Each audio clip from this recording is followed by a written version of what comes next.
Hey everyone, subscribe to Olten on YouTube and make sure to like the video or you are very noob.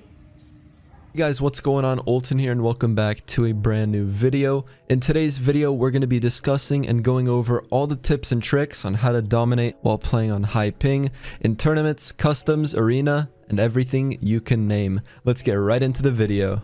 Now, as most of us know, Fortnite is a game which requires many different factors to be extremely good. While you also need good game sense, aim, as well as mechanics, ping is arguably one of the most important things in this game today.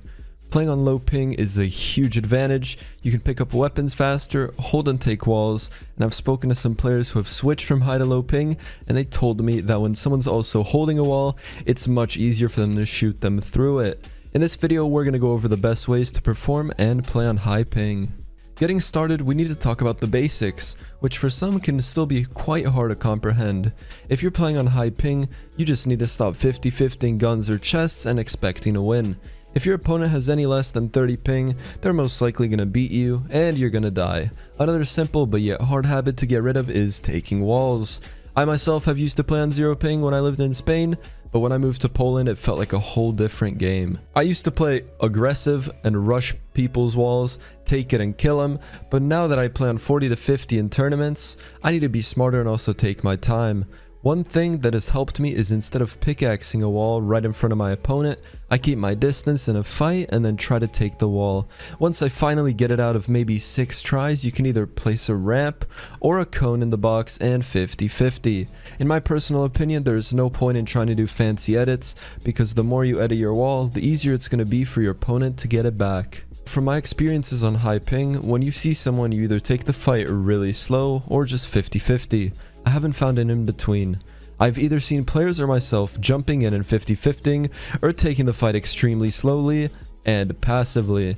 Playing angles is extremely important. A lot of the time, your walls might have a little bit of delay when resetting, so it's important that you're taking a good angle that will also provide you with cover. Executing a right-hand peek is a perfect example of this. If performed correctly, there is no way for your opponent to shoot or see you without pre-firing.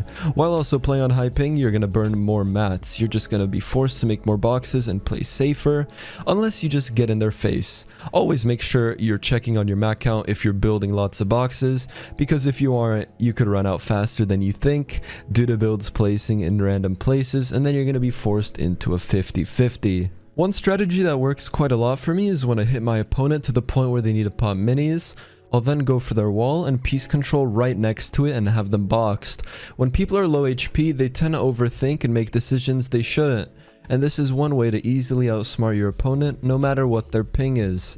A tactic that I've also been using for many seasons now is glitching a ramp into my opponent's box. No matter how high your ping is, this is one of the safest ways to box fight. Like I mentioned before, your opponent will panic and most likely make more boxes, and if you get just a little bit of luck, you'll be able to predict where they're gonna go, and then gonna appear in your box, and boom, 200 to the head.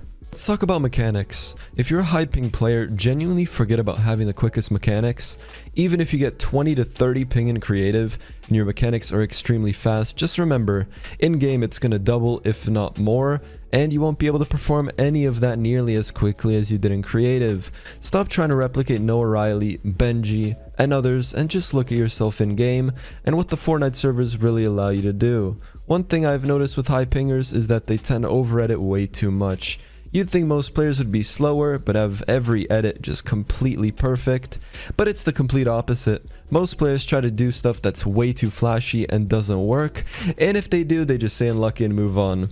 You just need to forget about being flashy and really hitting your shots, which is what our next topic is going to be about. Aim. Aim is arguably the most important thing to master in Fortnite, and as a high pinger, this is what you need to improve most on to dominate. Your mechanics and game sense obviously need to be crazy good, but your aim is what is really going to save you, not just in endgame, but also in early game and late game. Make sure to take your time and guarantee that you hit your pump shot, otherwise, welcome back to the lobby. It's always better to make sure you hit your shots, instead of trying to be flashy with your builds and edits. Fortnite is a very ping-based game, and unfortunately servers are not located in every country or close to every country as well, so you should just try to create a playstyle that will work for you and your ping. If you average really high ping in tournaments, your best bet is to pop off in endgame. taking mid-game fights against other players will most likely not end up well, as the players you're facing are probably going to be on lower ping than you. Again, sometimes you run into situations where you might have the upper hand, but it's always better to be safe than sorry, especially in a tournament. Endgame is laggy for everybody, always remember that, and that is really where you're going to be able to pop off. Apart from that, ladies and gentlemen, that is going to conclude today's video. I wish you all a wonderful rest of your day, and I hope to catch you guys on the next one. Peace out, everybody.